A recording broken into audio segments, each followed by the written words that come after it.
Okay, hi everyone. Um, just wanted to talk through my ideas for mining and counter mining when in the since I'm going to start being able to game some of these historic sieges. Um, and when I was trying to sit down to write the uh, scenario for the Siege of Belgrade 1521, I was thinking about how best to do the mining. Now, with a GM, one thing I considered is that to, have the player, the besieging player, kind of talk to me in private or write it on a note of, where the mining begins and what direction, what wall they're trying to attack, and then, having the counter mining player be able to detect that with a die roll or something. But I thought that could get a little complex. I'd have to have make sure I'd have like a paper map and track that or measure that in inches. But I think instead, as a first kind of attempt at this, I think what I'll do, I'm just going to abstract it a little bit more. I think having a mine take about 3 turns, I think, is fair.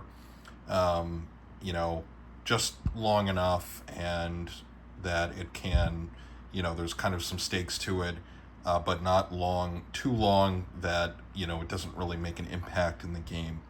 Now, with these artillery forts, typically with the more advanced ones, like the way I've got mine set up here, um, they did not have as many, um, or the artillery at the time was quite good actually, but they couldn't typically break the fortress walls with artillery alone. This happens to the Ottomans when they besieged the Knights Hospitaller in Rhodes. The Ottoman chronicles talk about this, that they keep bombarding it, kind of almost like a World War One kind of bombardment, like constantly. It's not really working. But Belgrade was a less advanced fort, probably more like a medieval kind of walls. But I'm just going to use the same fort. The Belgrade fortress had like medieval towers. It didn't have bastions like this. But as I said in another video, I don't have like necessarily the time to print bespoke fortresses for every scenario. So this is going to be Belgrade in my game. But anyway, uh, the point is that the underwall mining was usually more effective in actually bringing a wall down. And I think for mines, what I'm going to do is, if a mine is successful, it automatically breaks through a wall. And this terrain is good because I can probably just unpin the wall section, and then that way it's open. I should probably make like some rubble or something. But anyway, so what I'm going to do for the mining procedure is, the uh,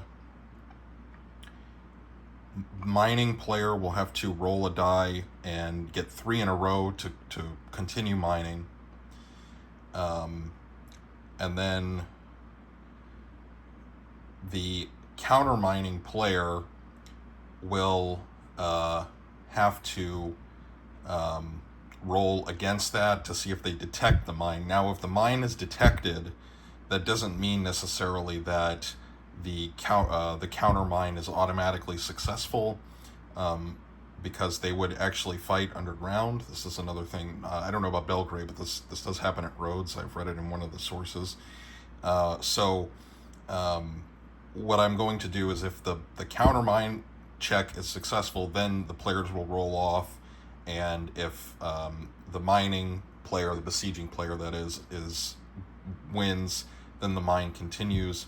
I think I'll do this at the beginning of each turn, as like one of the command procedures, basically, because the mining isn't like moving of units. So I think that'll be better than having it on a map and like trying to trace, like, okay, does the mine moves up like 3 inches or 2 inches every turn. I think just having like 3 mine phases works, and then plus for the counter mining, there's plenty of time for the other player to react and try to beat it potentially. And then, when the mine is successful, I'm going to have it so it will detonate the wall. I'm sure that didn't always happen, but for this scenario, I think it'll be better, because what I'm thinking for the artillery is, and I discussed this, I think, on a previous video, but each wall section is going to have hit points, and the artillery can bring down the walls, but it just takes a long time. Whereas, if you mine and you're successful after 3 phases of mining, you blow up the wall, then you will continue the game. You'll be able to break through. The besieging player, that is, will be able to break through. So I think that's what I'm going to do for that. And with the campaigning phase, I made the map. I still don't know what to do, how to resolve those combats, because I would like to do them with miniatures ideally, so I might still do that. The other thing I considered was just doing it on hex paper, with like some tokens, or even just drawing it, and then just doing some simple die rolls. I could still do that, I think, but it's more fun to do it with miniatures. So that's what I'm thinking about for mining and counter mining in these games. And that's, if there's any suggestions, please let me know. But I think this will work, because with all these, I'm trying to just strike a balance between making it fit the period, but without getting too technical, because with the kind of stuff I'm wargaming, it's not like Napoleonics, or probably more so like World War II, also Ancients, where people kind of have a frame of reference of what's going on. So I need to get that across, but without getting into the weeds of like, well, they would mine at this rate, so we need to measure it out, and that just seems like a little too much.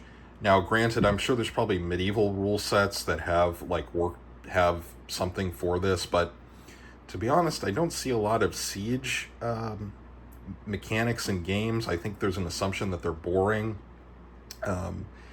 or that they're not that fun to game. I disagree, obviously, but I could see why people think that. But I'm trying to do this, the mining and the counter mining, to make the siege operations more dynamic, and more interesting. And obviously the besiegers can sally out and try to attack, but in this case, since the Ottomans will probably outnumber the Kingdom of Hungary troops, it probably wouldn't be a great idea. But maybe they could pull through. And also in my scenario, I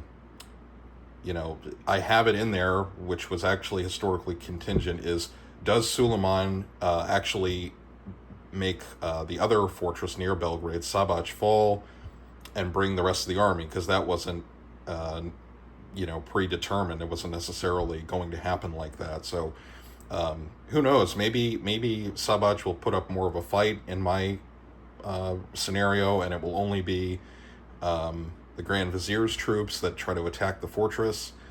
We'll see. Probably if Piri Mehmed Pasha, the Grand Vizier, had been defeated, I would bet Suleiman would have shifted troops to Belgrade, but that may have given the Hungarian nobility time to form up a counterattack. Hard to say, but that's why these games are fun. But I think that procedure for mining will work. I'm going to be playing it on the channel, and I am trying to organize a game in my area for people to come. I'm still writing up the rules packet.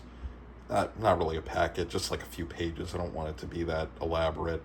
But writing it up, and hopefully I can get this, solo game it, and then hopefully soon get this to some other people so they can share their feedback and stuff. So yeah, that's what I've got. Thanks for watching, guys. A little longer than I wanted, but anyway, hope you enjoyed it, and I'll talk to you in the next one.